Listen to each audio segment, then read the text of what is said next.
যে এই উম্মত জাহান্নামে যাবে কি করে জাহান্নামে যাবে এটা আমার বুঝে আসে না।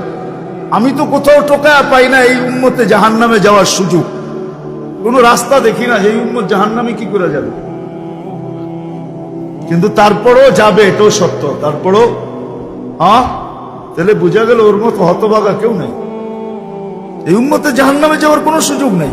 আমি আপনাকে দেখাইতেছি, আসসালাতু ইলা সালাতি কাফারা, যে 5 ওয়াক্ত নামাজ পড়ে সে বুকে হাত দিয়া বলতে পারে 24 ঘন্টার গুনাহ মাফ। কেন? হাদিস তো সত্য না মিথ্যা। এখন হুজুররা কবে সগীরা গুনাহ মাফ হয়ে যায়, তাহলে আপনি সগীরা গুনার দলে, আরেক দল হুজুররা আছে যারা বলে কবিরা গুনাহ মাফ হবে। আমি কবিরা গুনাহ আলাদের পক্ষে।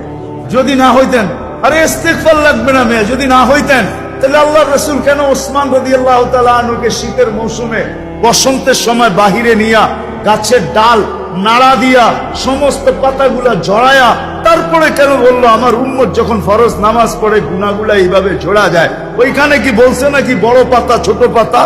ওইখানে তো পাতা একটাও ছিল না, ঠিক না? আল্লাহর রাসূল বুঝাইছে কোনো গুনাহই থাকবে না, নামাজ নিজেই ইস্তেগফার। আবার ইস্তেগফার কি? নামাজ নিজেই ইস্তেগফার, নামাজ নিজেই জিকির। জিকির আছে কি? নামাজের চেয়ে বড়? আকিমিস সালাতা লিযিকরি, নামাজের চেয়ে বড় জিকির আবার কি? নামাজ নিজেই ইস্তেগফার, নামাজ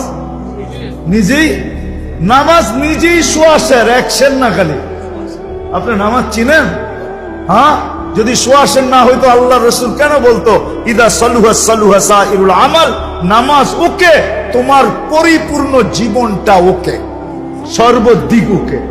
তাহলে নামাজের ভিতরে যদি ইস্তেগফার না থাকতো তাহলে এটা কি করে হইতো?